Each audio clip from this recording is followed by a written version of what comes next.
শিশির যেটা বললেন যে বায়বীয় অভিযোগ, উনি যে প্রসেসটা বললেন এই প্রসেসটা সবচেয়ে বেশি সফল প্রয়োগ করেছেন ওনারা, ওনাদের দল, হ্যাঁ, বা ওনাদের জোটের অংশীদাররা।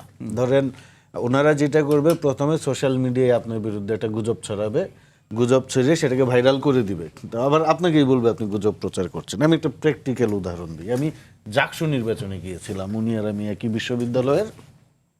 তো আমি জাকসুতে গিয়েছিলাম।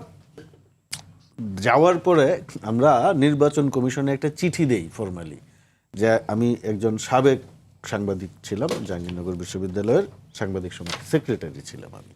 তো সেই প্রেক্ষিতে এবং সাবেক শিক্ষার্থী হিসাবে কি আমি একটা পর্যবেক্ষক কার্ড পাই কিনা জাকসু নির্বাচন পর্যবেক্ষণের জন্য। দিনভর এই নির্বাচন কমিশন আমাদের বসিয়ে রেখেছে, দিচ্ছি, দিব।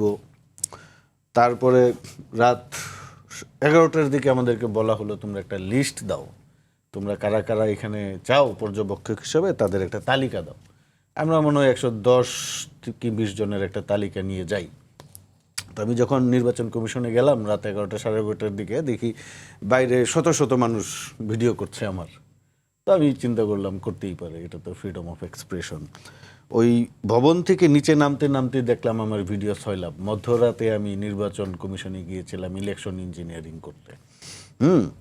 তো উনি যে প্রচেষ্টা বললে এই প্রচেষ্টাই কিন্তু, এবং নিউজও হয়ে গেল দু একটা অজ্ঞাতনামা পরিচয়হীন অনলাইন পোর্টালে। উনি যে প্রচেষ্টা বললেন এটার একটা প্র্যাকটিক্যাল উদাহরণ দিলাম। উনি এই জন্য উনি ভালো বলতে পারছেন, ওনাদের জোট সঙ্গীরা, ওনাদের এলাইরা এটাকে খুব ভালোভাবে পরিকল্পিতভাবে অ্যাপ্লাই করে। এবং মজার বিষয় হলো, যখন এই গুজবটি ছড়ানো হলো, এই জাহাঙ্গীরনগরের যে প্রশাসন এটার কিন্তু খুব একটা প্রতিবাদ করলো না। যে মানে এখন একটা লোক গিয়েছি আমি, সেখানে তো আমি গেলাম, ইলেকশন ইঞ্জিনিয়ারিং করার অভিযোগ আনা হলো আমার বিরুদ্ধে, একটি পক্ষ তো করেছে, তো সেইটার তো একটা ব্যাখ্যা দেওয়ার উচিত ছিল বিশ্ববিদ্যালয় প্রশাসনের। কারণ যদি ইঞ্জিনিয়ারিংয়ের আলাপ হয়েই থাকে, কার সঙ্গে করেছি আমি? প্রশাসনের সঙ্গেই তো করেছি, বা নির্বাচন কমিশনের সঙ্গে। হ্যাঁ, নির্বাচন কমিশনের সঙ্গে তারা করে নাই, বিকজ তারাও পার্ট অফ গুপ্ত পলিটিক্স। হ্যাঁ, এই যে জাহাঙ্গীরনগরের ভিসি, উনি এটার লিডে ছিলেন, নেতৃত্বে ছিলেন। হ্যাঁ, যদি উনি বিএনপিপন্থী হিসেবে পরিচয় দেন, কিন্তু দেখবেন এটা নিয়ে ওনার কোনো অবস্থান নেই, প্রতিবাদ উনি করেননি। আমরা যে গিয়েছি, আমাদেরকে যে গুজব ছড়িয়ে যে অপমান বা আমাদের যে চরিত্র হনন করা হয়েছে, উনি ভিসি হিসেবে দায়িত্ব পালন করেছেন, কিন্তু ওনার প্রশাসন এটার কোনো প্রতিবাদ করে নাই। তার মানে কি উনিও এটা পার্ট অফ দ্যাট গেম, নাহলে তো উনি প্রতিবাদ করতেন।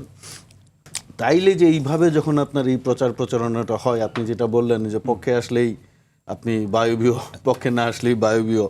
এখন ওনার পক্ষ ধরে কথা ধরেই যদি আমি বলি, উনি যেটা বললেন যে এরকমভাবে মিডিয়া, মানে ওনার কথার মূল সার কথাটা হচ্ছে যে মিডিয়াতে আসলেই তো আসলে সেটা ধর্তব্যের মধ্যে নিতে হয় না, সত্য হয়ে যায় না। এই কারণে আমি অভিযোগ আকারে বলছি। পরে মীর শাহে আলমের কথার পরিপ্রেক্ষিতে মিডিয়াতে যে সংবাদটি এসেছে এটা সুপারিশকৃত ছিল, তাহলে সেটাও তো সত্য হয়ে যায় না, তাই না?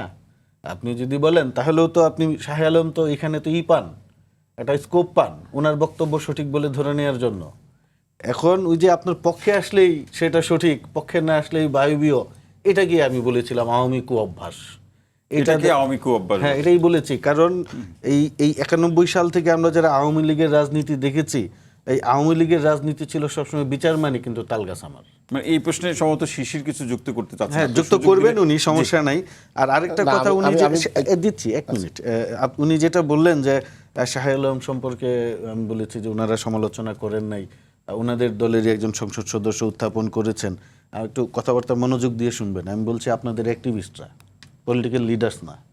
হ্যাঁ, আমাদের অ্যাক্টিভিস্টরা করেছে, আপনাদের অ্যাক্টিভিস্টরা প্রথম দিকে ইনঅ্যাক্টিভ ছিল। না না, এটা আক্রমণ হইতে পারে না। সবার আগে সবার প্রথম এই জিনিসটা নিয়ে সোশ্যাল মিডিয়াতে সরব হয়েছে বিএনপি পন্থী অ্যাক্টিভিস্টরা, এবং তারা বলেছে এটা সঠিক না, সরকারের এটা নিয়ে কথা বলা উচিত যদি ঘটনা সত্য হয়ে থাকে। এখন বিএনপির ভিতরে ভুল ত্রুটি থাকতে পারে, ত্রুটি বিচ্যুতি থাকতে পারে, এটা অস্বীকার করার কোনো উপায় নাই, অবশ্যই আছে, ভুল হলে সেটা সংশোধন করতে হবে। কিন্তু বিএনপির মধ্যে সেই রাজনৈতিক প্রবণতা আছে, বিএনপি যদি কোনো ভুল করে থাকে, বিএনপি যদি কোনো দুর্নীতি করে থাকে, ত্রুটি বিচ্যুতি হয়ে থাকে, তার সমালোচনা সবার আগে বিএনপির ভিতর থেকেই আসে। এটার প্রমাণ হচ্ছে এইটা, এটাই আপনি পরিবর্তনের